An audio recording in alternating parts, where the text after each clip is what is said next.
Enough of Colonel Peter Hayden, it's my pleasure to introduce the very accomplished big brain panelists for our next featured topic, Strategic and Legal Challenges to Combating the Adversary.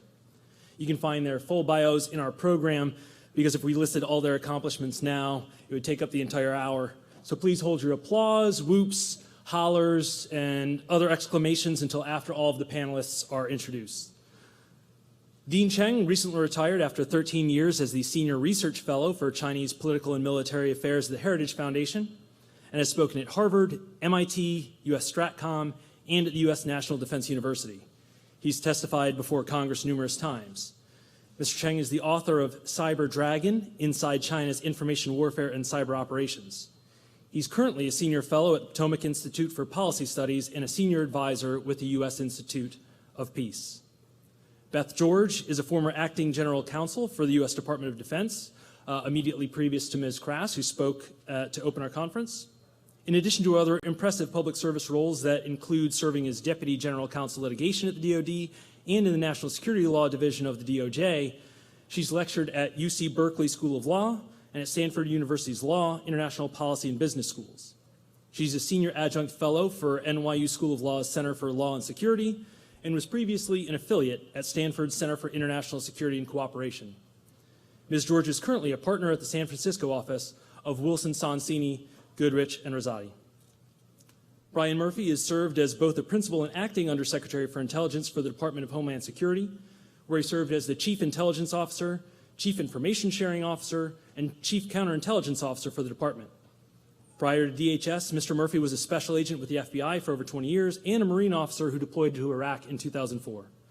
He has his PhD from Georgetown, his master's from Columbia, and his bachelor's from William & Mary, which is most famously known as the second best ampersand school in Virginia. The first is obviously Washington and Lee University. I went to Washington and Lee. Brian has a book coming out very soon, Russian Disinformation in America and the U.S. Government's Ethical Obligations to Respond. He's currently the managing director at Logically AI. Finally, our moderator for this panel is Ms. Zhanna Malekos-Smith. Ms. Malekos-Smith is a Cyber Law and Policy Fellow with the U.S. Army Cyber Institute and affiliate faculty with the Modern War Institute at the U.S. Military Academy at West Point. She was previously an assistant professor at West Point and a professor of cyber warfare studies with the U.S. Air War College. She's a former Air Force JAG, which just proves that nobody's perfect. You've probably read one of her articles or seen her commentary in The Hills, LA Times, Politico, CNN, Nature, Physics Today, et cetera, et cetera, et cetera. She's co-authored, most recently, an article with Lieutenant Colonel Mark Visker in the Spring 2023 Cyber Defense Review. And she's currently a senior associate at the Center for Strategic and International Studies. Ladies and gentlemen, now's the time to let out all that bottled applause for our panel.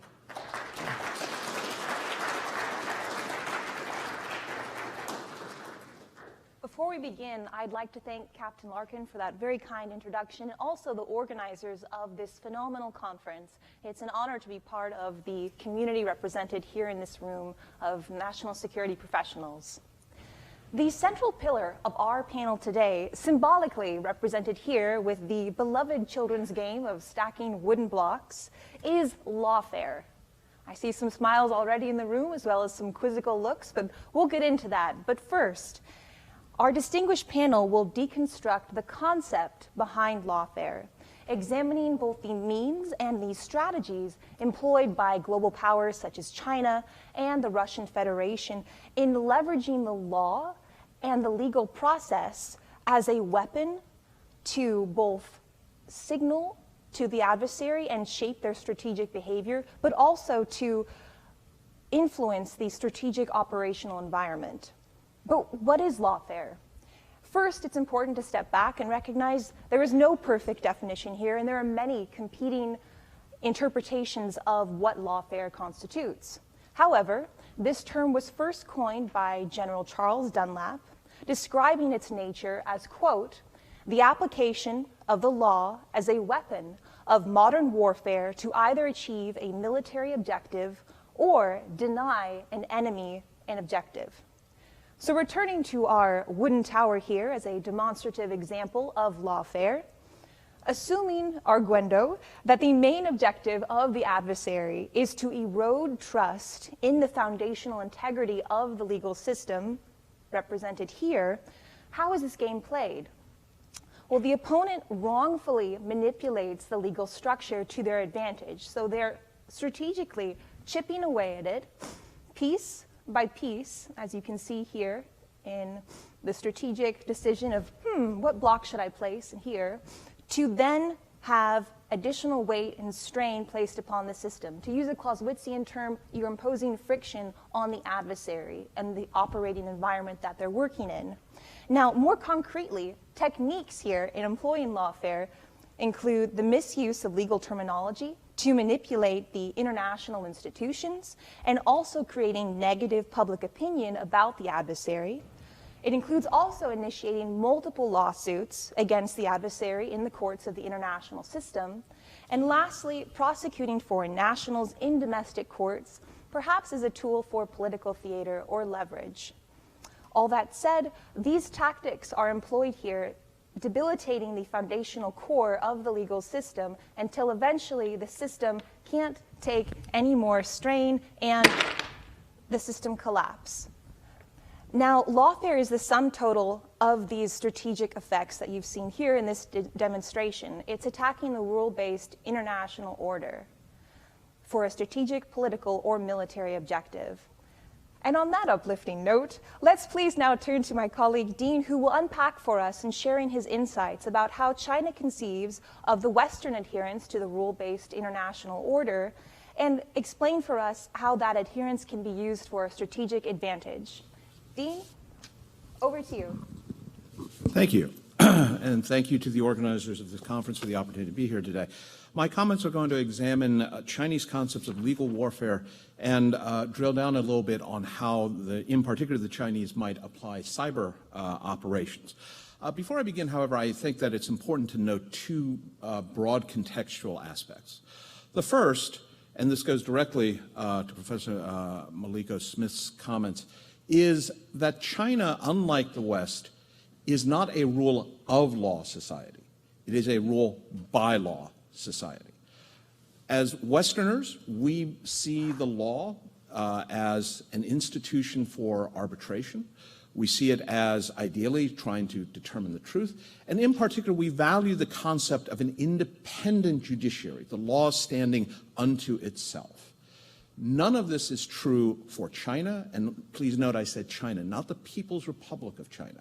And that is because across 5 millennia of history, there has never been the rule of law in China.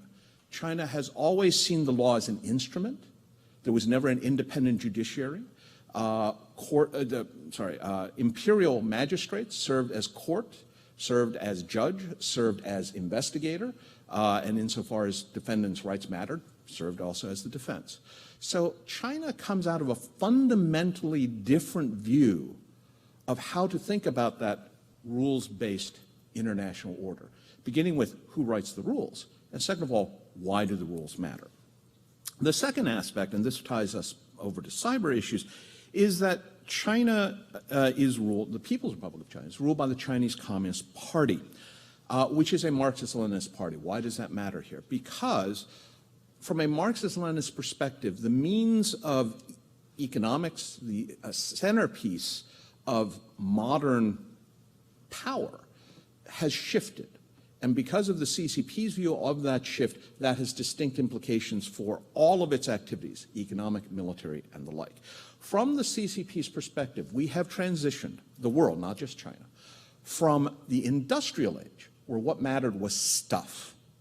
How many tons of bauxite did you process last year? How many I-beams did you produce? How many merchant ships were launched? To information. The currency of power has shifted. What matters more, it's not that all the things I mentioned before didn't matter, but what matters more now is the generation, transmission, and analysis of information across the spectrum of human activities. So in warfare and conflict, what matters, not to say air power doesn't matter, not to say space power or maritime power doesn't matter, but information power and the ability to establish information dominance, to gather, analyze, and transmit information more accurately and more rapidly than your adversary, and prevent them from doing so, has become the means of dominating, whether economically or militarily. At the strategic level, then, from the PRC's perspective, what is central is the use of information to deny the legitimacy or desirability of an adversary's actions. In this case, we are talking about the United States, thereby reframing how American actions may be perceived or justified. And to this end, a fundamental tool is that of political warfare. And political warfare should be thought of as, in some ways, the hardest form of soft power. It is the use of the range of aspects of information, news, media, outreach, etc., to influence, first, the domestic Chinese audience. We're in the right. Second, adversary governments, leadership, and populations. Are you sure you are in the right? And finally, third party leadership and populations. Side with us, not with them. Or alternatively, don't side with them. You can stay neutral, but don't join them. Fundamental to political warfare are the so-called three warfares. And here we will focus these remarks primarily on legal warfare, but let me just briefly discuss. There is also public opinion warfare. Public opinion warfare is seen as always in action. It does not require the outbreak of war. China right now, one, sees us, the West, as waging political warfare, public opinion warfare in particular, against China. Why do we insist on talking about Uyghurs, Tibetans, Chinese environmental problems? It is to erode international faith and trust in the People's Republic of China and the Chinese Communist Party. Since we are waging public opinion warfare against them, China must wage both defensive public opinion warfare and offensive public opinion warfare. Second is psychological warfare. This is ultimately about intimidation, but it's also about influence. There's positive psychological warfare. When a country, when a people are positively disposed, that is partly public opinion, but it is also more broadly psychological. Some have used the phrase cognitive warfare.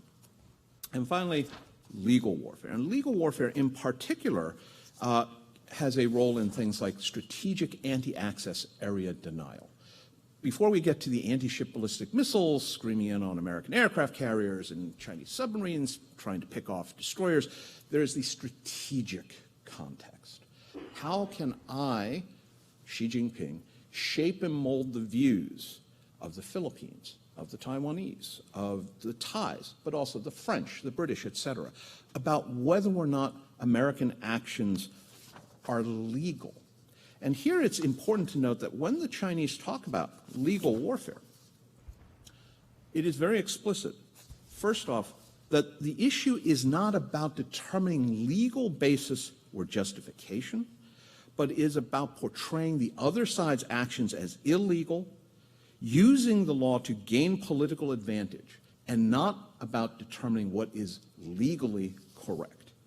To this end, from the Chinese perspective, legal warfare then is only partly about filing lawsuits that General Dunlap has so excellently written about, using lawsuits, et cetera, to wear down an adversary, to tie up legal resources, to potentially remove individual players from the board. When the Chinese talk about legal warfare, they are very explicit about saying it is not just about international law and treaties.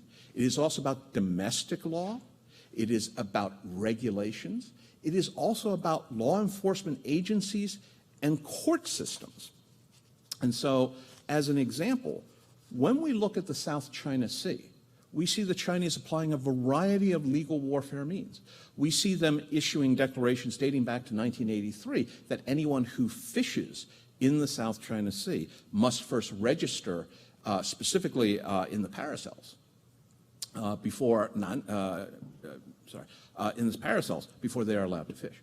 The use of the Chinese Coast Guard in order to enforce their claims is an interesting methodology for legal warfare, because the implicit political message that is being applied is, well, of course it's a law enforcement agency because this is Chinese territory. This is domestic issues. You would use a police force to enforce the law in Chicago. You would use the police force to enforce problems in Chesapeake Bay. Why would we use the Navy when everything within the 9-dash line is Chinese territory? So there is a political message, a la legal warfare, that accompanies the specific decision to use the Chinese Coast Guard, a law enforcement agency. And we also see this, by the way, in the Senkakus, the disputed territories involving Japan. So how do cyber operations fit into this? To begin with, the Chinese, when they talk about political warfare, are very explicit. Political warfare occurs alongside military operations. And that's not just in wartime, but also in peacetime. So gray zone activities will be a mixture of political actions, military actions, also diplomatic and economic actions. We watch the PRC use of cyber activities then to support political warfare, including legal warfare. And we have seen the Chinese, for example, as I said, in the South China Sea. Part of the goal, as a good professor knows, is to introduce friction into an adversary's ability to respond to Chinese operations. So they can be negative influence operations, fake news, falsified reports, leaks of sensitive information. It can involve the hacking of legal organizations' information systems, determining strategies, figuring out what your adversary's briefs might be, interference with communications to hamper interagency coordination. We also see the Chinese highlight, for example, where there have been cases of potential discrimination against ethnic Chinese who are saying things in favor of Beijing, that this is a violation of those citizens' rights, rights, ironically, which might not even be available to a genuine Chinese citizen in their own country. But that's not the point. The point is to say, you Australia, you Canada, you the United States, how you treat Chinese is illegal, not whether how I treat Chinese is illegal. One of the key things to consider here then, from a Western, particularly military legal perspective, is the role of legal warfare in time of conflict. And here I would suggest that the Chinese view, because of the lack of rule of law, is very much more akin to a mafia lawyer than a district attorney. A district attorney, by definition, has to be careful about the kind of evidence they use. Fruit of the poison. I should have prefaced this, by the way. I am not a lawyer. I have no legal training. If I misuse terms, I ask for apology. I ask for your indulgence in advance. But as I said, a DA has very clear rules that they have to play by. On the other hand, Tony Soprano's lawyer, basically, if Tony wants to take over Jeff's bar, will probably come back and say, give me 3 days and I'll give you 12 reasons why you already own the bar. He's the one who's in trouble. From the Chinese perspective, then, we need to recognize that their military lawyers, and they do have them, interestingly, they are embedded in their political warfare department, have a task not only to try and keep their military on the straight and narrow, but again, to apply the political warfare technique of basically saying our adversaries are in the wrong. And that raises a fundamental question about whether or not, from their perspective, the laws of armed conflict, of which they are familiar, and they have referenced and cited, whether their interpretation of those laws and the upholding and abiding by them align necessarily with our definition and our conception of the laws of armed conflict and how they would be applied. And let me note here that in this regard, the Russians at least have certain degrees of familiarity, and we have interacted more with them than we have with the Chinese. As I said, their military legal personnel are embedded in the political warfare department, and frankly, we have had very little interaction with their political officers, as well as their political, in particular, their military lawyers. Thank you very much for the opportunity again to be here today, and that concludes my remarks. Thank you, Dean, for those insightful remarks on China's legal warfare doctrine. And I agree with you that the word friction will surface quite a bit in our discussion today. So if anyone is playing word bingo in the back, Clausewitz. With that, I will turn it over to now shift our regional perspective looking at Russia.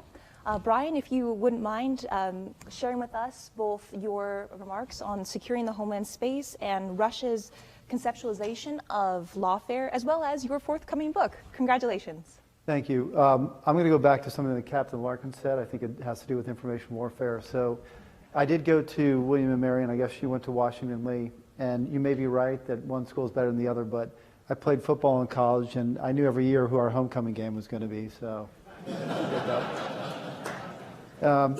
so I'm going to talk about both China, Russia, Iran, other foreign adversaries, and the impact in the homeland, and try to entice you to think about ways that you can lean in from your perspective to keep secure in the homeland. So really what I'm going to boil it down to is a lot of what my colleagues have covered, which is cognitive influence operations. Information dominance, but from a cognitive perspective. What is the adversaries after? And really, as the way I think about it, is they are seizing and taking control of key cognitive pieces of terrain to action their objectives. And I think some of that's been discussed. I'm going to go about this in three ways in the next 7 to 8 minutes. I'm going to just level set everybody. When I talk about cognitive influence operations, I'll talk about one specific technique that is deployed, and that's going to be disinformation. And I'm going to level the playing field about what I'm talking about when we discuss disinformation, at least for today. Second, does it matter in the homeland? Does the fact that the adversaries, regardless of what state it is, litter our social media with all kinds of garbage? Does it make a difference? We'll explore that a little bit today.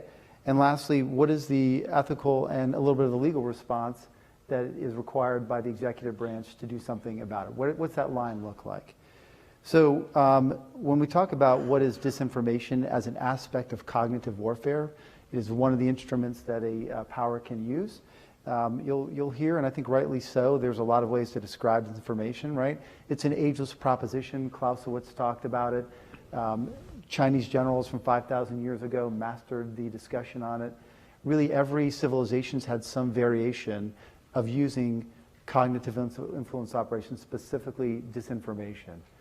I think in the homeland, probably in this audience, we could get 15 different definitions of it.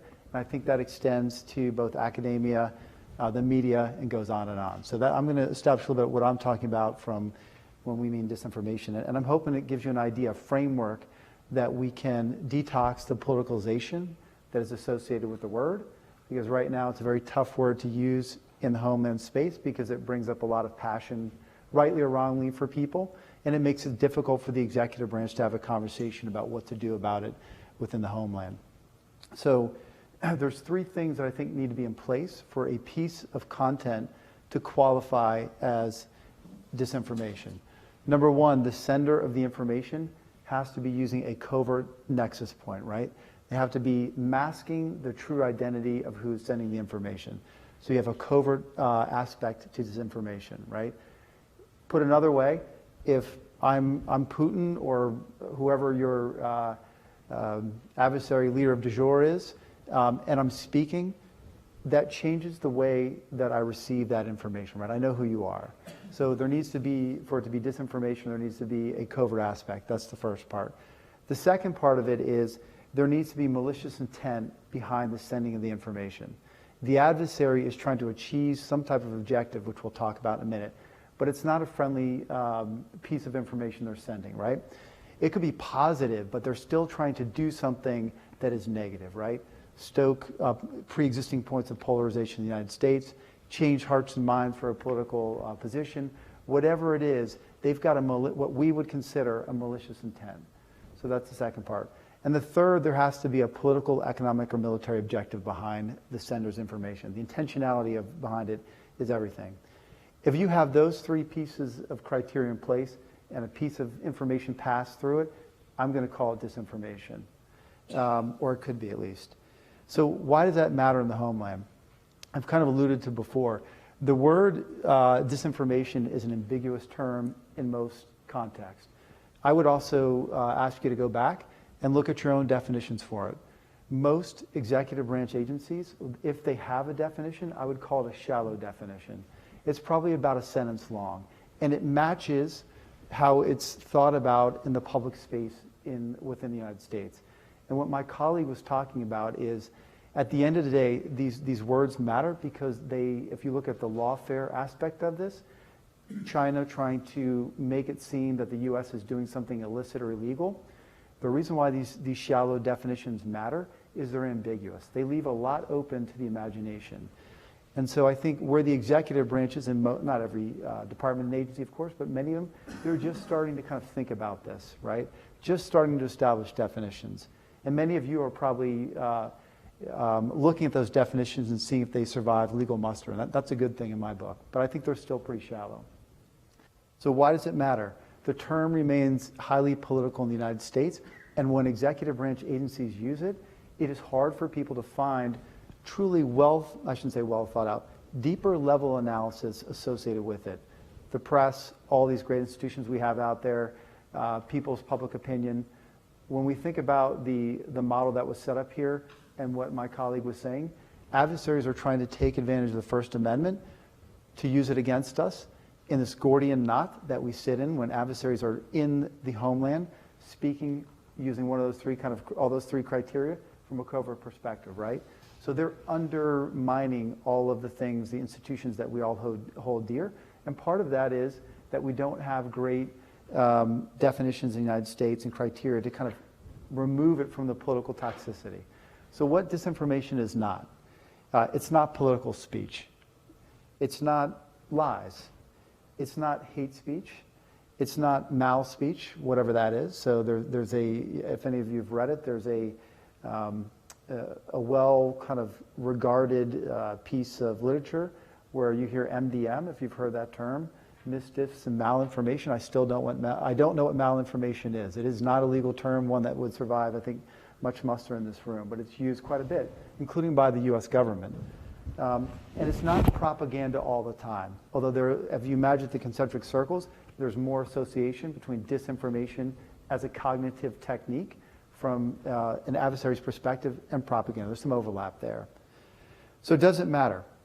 What's at stake? I talked about it before, is the adversary has already occupied pretty much all the key terrain features in the cognitive domain within the United States, okay? So they're already there. And there's some reasons I'll get to in a minute. So does it matter? I'll ask you, think about 2016, the presidential elections. People really started asking themselves, did this disinformation that the Russian campaigns launched, did it change any votes?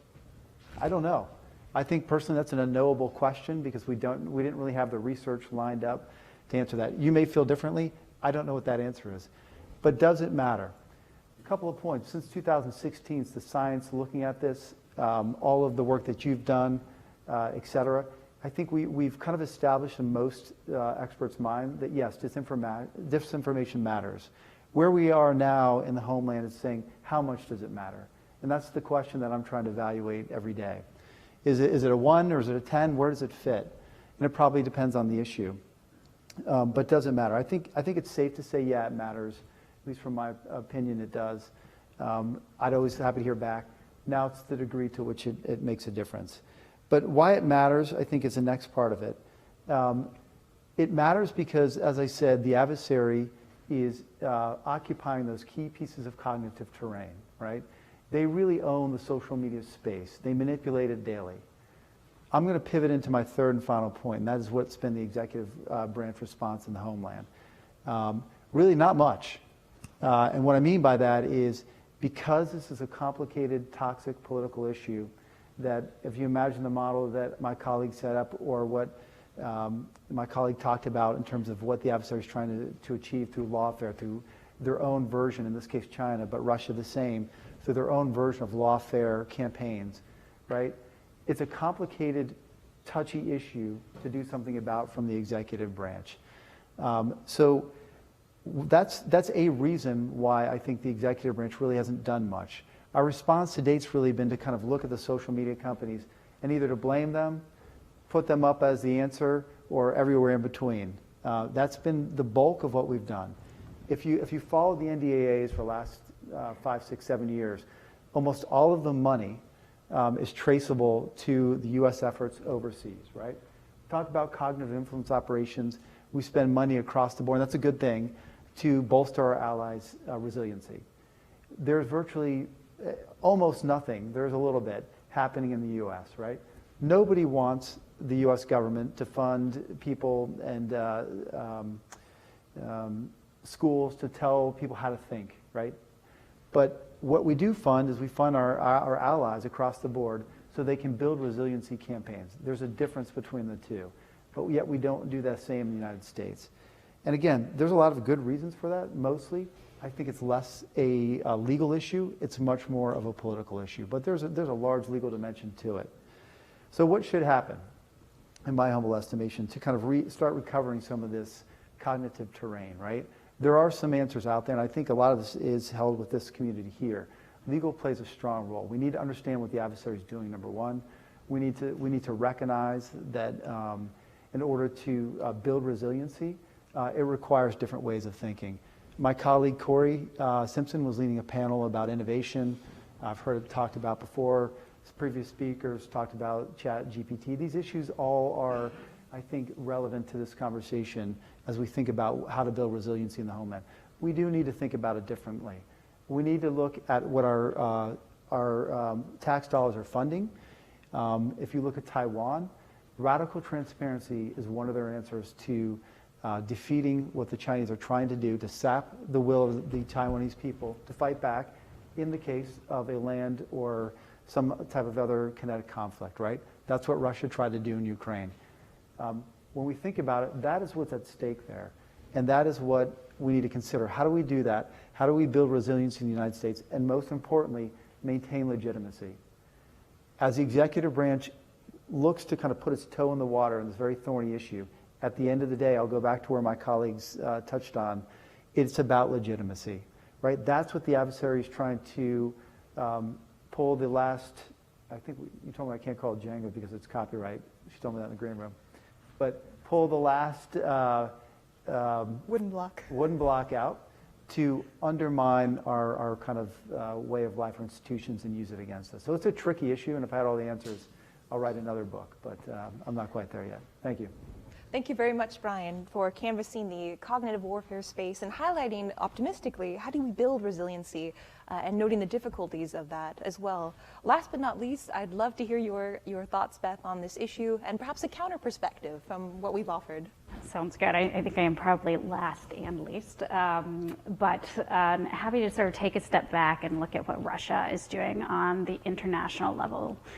There is probably no more offensive moment to the concept of the rule of the international order right now than the fact that Russia is chairing the Security Council on the UN in the UN right now.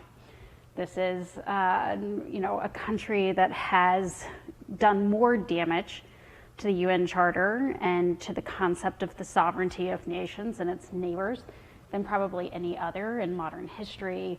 And yet not only does it exercise a veto over any efforts by the United Nations to take action, it now is able to drive the agenda of the Security Council itself for the next few months. Russia has long used the words of international law to try to cover its actions, which are deeply in violation of international law. Ukraine is a great example. And in fact, if you look back, it was Catherine the Great who first claimed Crimea as part of Russia, using the same type of technique, saying Crimea is a Russo-speaking country. It is culturally similar to us. It should have the right of sovereignty. It should have the right of self-determination. And we are here to rescue it from the oppressors that have claimed it. Catherine the Great did it first. Putin has done it incredibly well, but he's certainly not original. Stalin had done it in Czechoslovakia, Hungary, Ukraine, Poland before then. To find an area to say because there are Russian speakers there, to stage, as we saw very blatantly in the Kherson area, a fake election, to claim that that is going to support its position on taking over the territory. Now, we can all sit here and say, it's obvious that what they are doing is not in accordance to international law. But when China invades Taiwan, if China invades Taiwan and we decide suddenly that we want to recognize Taiwan's sovereignty in order to come to its defense, Russia has just spent the last 2 decades undermining any legitimacy the United States will have in recognizing the sovereignty of a country merely because the country that currently oversees it, that territory, has decided to take some type of internal action. These are serious consequences to our foreign policy and to how we're going to react to the ongoing threat of China's aggression. Together, these 2 countries have started to undermine the rule of law in a way that will impact our ability to try to exercise it legitimately. So where does that leave us? Yeah, in a difficult place, but not in one where we should be undermining the rule of law ourselves. The reality is, when you sit on my side of the country on the West Coast, you see the opportunity to influence Chinese people, not because of our strength or because of our influence operations, but because they see the reality of rule by law rather than rule of law limiting their futures. We have a massive opportunity to encourage a brain drain in China to come to this country to develop AI here, and we don't have to do anything other than continue to be the American republic that we are, because in the meantime, China has abducted Bao Fen, one of the most richest Chinese tech leaders in that country, and disappeared him in the last couple of months. He's now under investigation only after his company had to publicly disclose his disappearance as per their own securities law. We have Russia constantly having millionaires, billionaires, oligarchs fall from buildings, to the point that I must admit that I'm incredibly frustrated with the American media that keeps on reporting these falls without just describing them for what they are, which is apparent murders. This type of rule by law is undermining to their own citizens, and where we have left, many things on the field is that our country has not used that to create brain drains in those countries. We're even seeing a brain drain right now in Israel as Israel works to undermine their judiciary. Israel's tech industry is starting to migrate to the United States.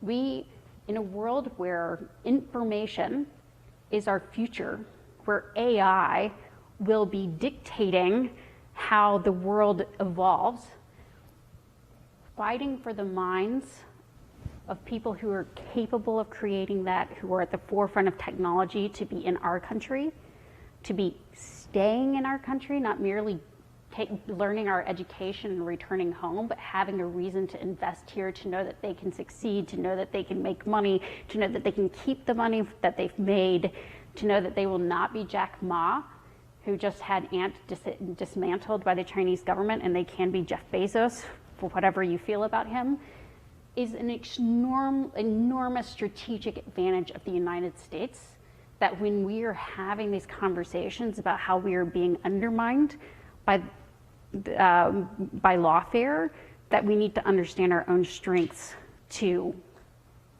make it to our advantage. And I do think it's something that we do not, as the United States government, spend nearly enough time thinking about.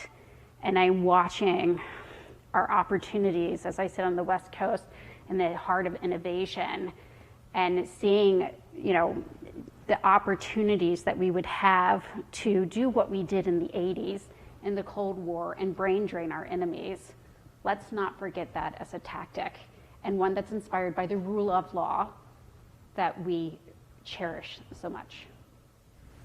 Thank you, Beth, for those very inspiring remarks on honoring rule by law. And it echoes several of the comments that Dean had raised as well, denoting the difference between rule of law and rule by law. That I wonder, Dean, would you like to respond to the point that Beth had raised?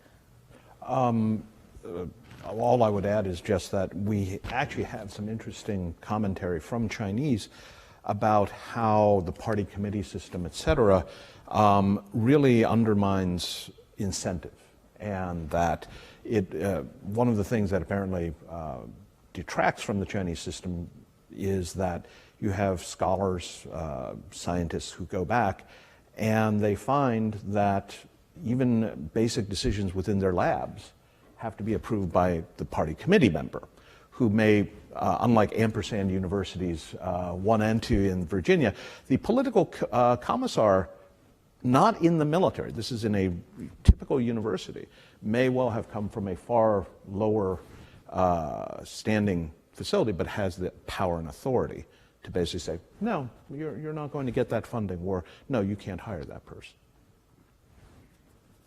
Pivoting off of that, several weeks ago, Ambassador Fick spoke at the Atlantic Council talking about the importance of international cyber capacity building.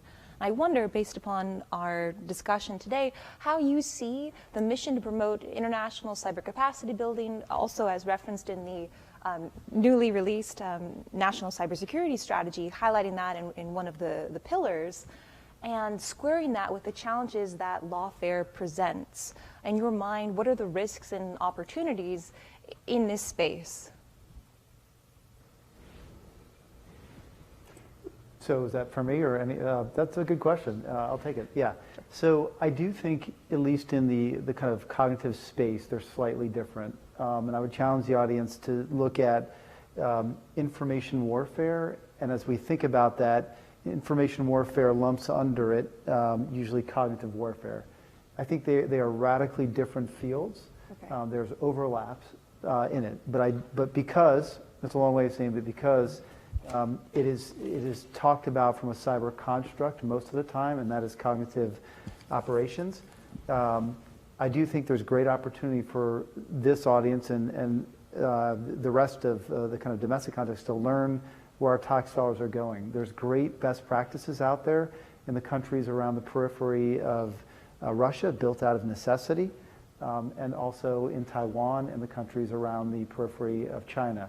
They have to deal with these threats, and we help fund those efforts. And I think the results, a lot of them you can't lift and shift directly in the U.S. for a whole host of legal reasons, but there's enough there that we should start examining those and trying to build our own resiliency building campaigns. Thank you.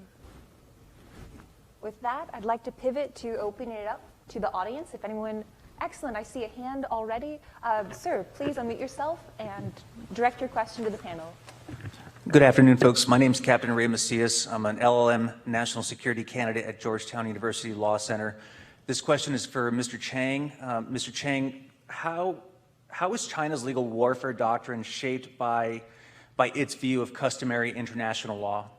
When I look at the DoD Law of War Manual, Chapter 3 in particular, it discusses extensively the United States' commitment to international treaty, customary international law, and customary norms. How does China differ in its approach to customary international law? And does that play a role in the way that China sort of speaks out of both sides of its mouth when it comes to cyber operations under these international norms? So let me, again, preface my remarks by saying I am not a lawyer. I am in a room filled with lawyers. That makes me as nervous as a long-tailed cat in a room filled with rocking chairs. But what I will observe is the following.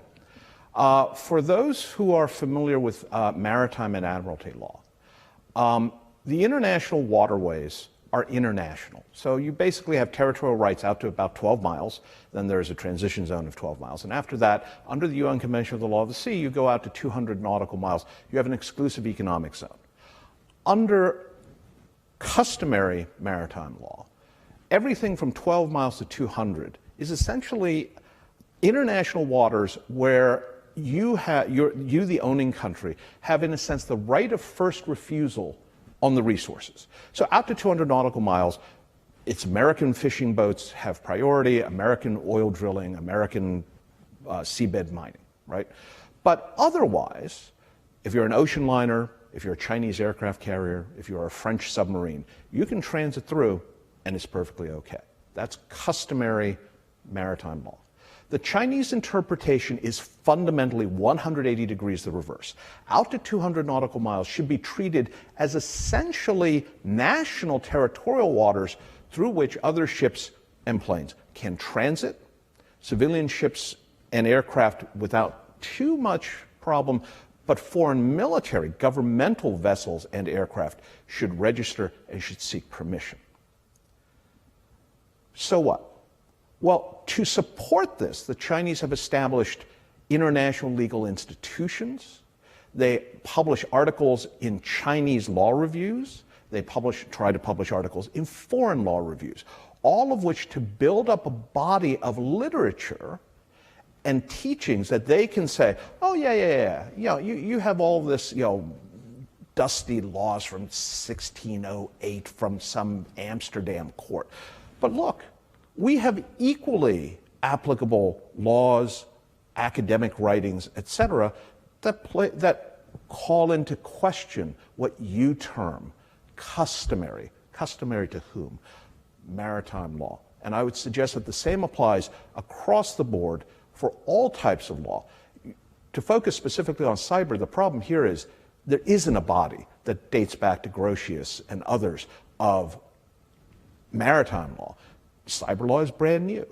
So why is China's position, coming from the Nanjing University of Aeronautics and Astronautics with the Harbin Institute of Technology, any less applicable, any less legitimate than a law review from William and Mary?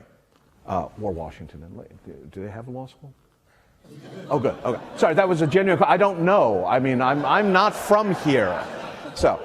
Oh, okay. So, but my point here, my apologies for the distraction. My point being that the Chinese can take advantage of the newness of cyber to basically say, we're here on the ground floor. Our findings, our conclusions, which we will use in legal warfare, are every bit as legitimate as yours.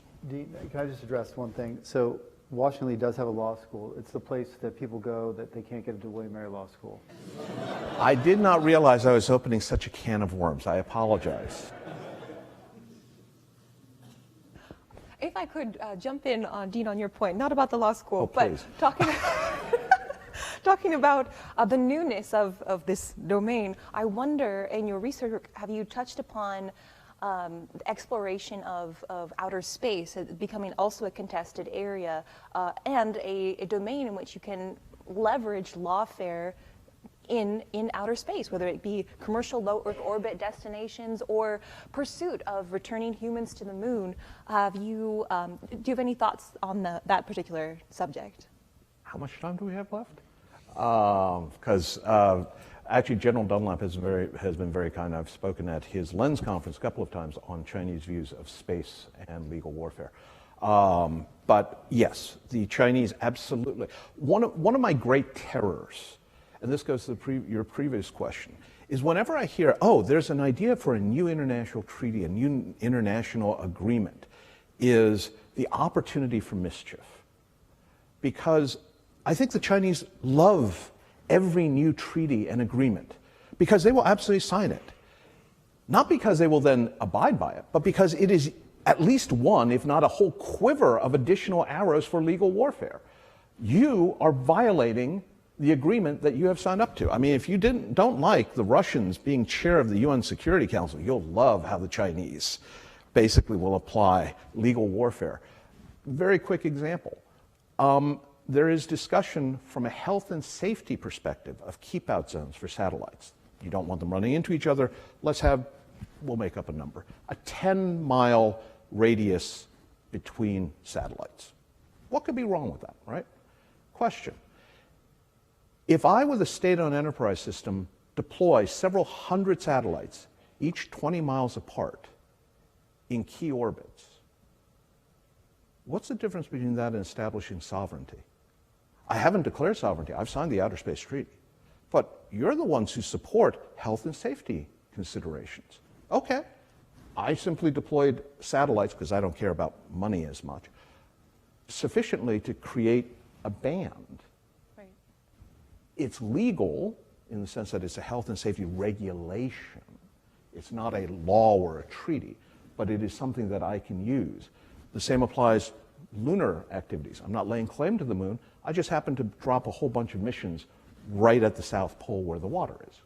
These are the sorts of things that worry me when people say, but we could sign a treaty with China governing space activities. Absolutely. I think Beijing would absolutely love that opportunity. We'll let that provocative point. Oh, perfect. I see more hands shooting up. Sir, I saw your hand. Please unmute yourself. Kia ora, ladies and gentlemen. Wing Commander Tim Wood, New Zealand Defence Force Legal Services. Forgive me, this is a question again from Mr. Cheng, but Brian, you might also have a view from the Russian perspective.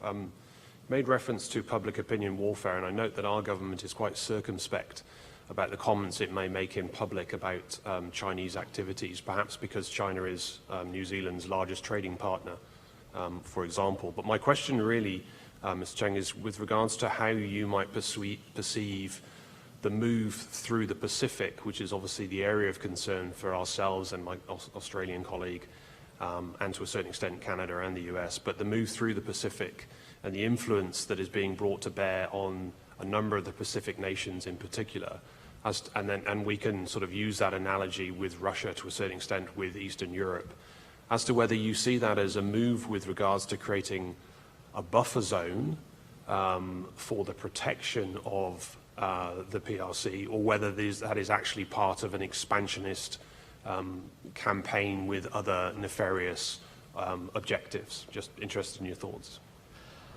So, one, I think that the good news here is that China has no particular desire for PLA units to patrol the Fürstendamm, the Champs-Élysées, downtown Wellington, or San Francisco. That is not what the Chinese are necessarily looking for. At the same time, they seem to have a security outlook that is very much like a Russian Matryoshka doll, embedded. The most important, and they tell us this, their core interests are the territorial integrity and sovereignty of China, which includes Taiwan and the South China Sea and the Senkakus and Arunachal Pradesh, aka South Tibet. But those are all, from their perspective, parts of China and always have been. After that is when you start getting into the more interesting and challenging problems of the first island chain, which can be either a barrier for Chinese exit or a shield against Western interventionism, and economic access to technology, chip manufacturing technology, as well as raw materials and resources, hydrocarbons, food. So the Chinese tradition, however, has been not one of balancing. Asian history does not have much balancing in it. China is acknowledged to be the superior power. What they are looking for is deference. What they are looking for is self-censorship. What they are looking for is not that a Chinese censor is going to say, how dare the New York Times write this? Line that editor up, have them shot. It is, oh, you know, they're one of our biggest advertisers. I think it would be a good idea if maybe I just had a word with this columnist and perhaps make sure that they don't write about these sorts of things, because that's an embarrassment. My colleague was dismayed at how we are not covering Russian oligarchs and the poor quality control of Russian windows. What is striking is that with regards to China, I think far more people will be asking, who's Jack Ma? And what happened to him? Mm-hmm. Thank you. I'm going to turn to this side of the room, sir. Good afternoon. So you've had a couple of tough questions. I'll toss you a softball. What is your opinion of a little-known app called TikTok? Is that to me? Beth, would you like to kickstart that? Yeah. So I am speaking in my personal capacity, not my role as a law firm, as a partner of a law firm. I would say there's a great deal of hysteria about TikTok, and there are probably 10,000 SDKs sitting out there right now being used by a bazillion other apps that are collecting the same amount of data. And if what we're really concerned about is data leaving the United States, we are focusing on a big target that is probably a very small portion of the problem. Every country in the world right now is trying to do data localization under the idea of privacy. I think it has actually much more to do with, protectionism, trying to get servers and clouds to come out of the United States and come into their own countries. I think that they're absolutely insane if they think that their data has less protection outside of the United States than they do inside of the United States. And yet, here we are. I think TikTok, the focus on TikTok, I don't have any access to classified information about it. I have no doubt that it is a national security concern. If the government says it's a national security concern, I think you guys are missing the point. People put SDKs in their apps off the shelf. This is how I do it. I'm a lazy programmer. And this, in the West Coast, we have this concept MVP, which does not mean most valuable player. It means minimum viable product. That is the least amount that you need to do to put your product together, to get it on the shelf, to get it to consumers. And what you're going to do is use libraries that are already been produced, and they are being produced by TikTok, by Facebook, by I don't care who created this. It's free and it's off the shelf and I can do it. So we're just missing, if you think that TikTok is the problem, you've missed probably 95% of the problem that's actually happening in the tech sector. Brian, would you like to weigh in? I have a little bit different view, but I agree with everything you said. I do think TikTok is a symptom. It's not I think there's probably some hysteria too, but I think it's a problem that we do need to address. But going after TikTok, you're playing whack-a-mole because there's so many social media platforms. I'm talking more about the cognitive influence operations because the Chinese aren't constrained to TikTok. They may own it better because they've got leverage on the back end, but they are just as active on Discord, Reddit, Facebook, Twitter. So building a resiliency program is the answer, versus going as much in one direction for a particular app. Although for the record, I'm for doing something with TikTok, but I don't think it's enough. It's not going to solve our problems. Yeah, so what they said. But I will add a couple of points. One, there are three different strands at work here. One is data privacy. One is software supply chain. I mean, everyone here presumably has a computer, and there's a little clock program running in the right-hand corner, at least on my computer. Where did that clock program come from? Are we sure that there isn't any malware on board that? On your phone, how many other programs are there? Third, and because what I do know a little bit about is China. China takes a holistic approach. So even when it comes to China, it's not just about TikTok. Think about the data the Chinese have accumulated from the OPM hack, from hacking Target, from hacking Anthem Healthcare, from hacking Ashley Madison. Not that anyone here is familiar with it, so I'll explain. It is a dating service for married people. From hacking Equifax. Think of the data that they have accumulated to which TikTok is simply an additional overlay. If you were developing human intelligence, what vulnerabilities might you identify? If you were programming an AI to emulate an American decision maker, what could I do with all of those myriad data sources combined? And then what could I do in terms of cybersecurity, having identified all of these weaknesses? Thank you. Speaking of clocks and vulnerabilities, I believe we have reached our time here. Thank you. Please join me in thanking our brilliant panel.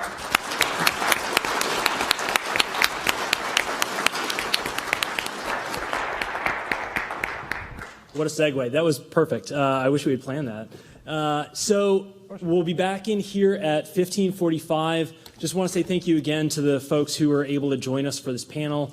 That gives everyone here a lot to ponder and be concerned about. So thanks for contributing to our ulcers. Thanks very much.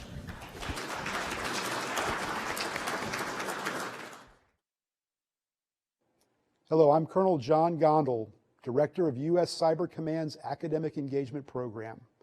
Last year, we launched the Command's Academic Engagement Strategy in order to deepen our partnership with academia.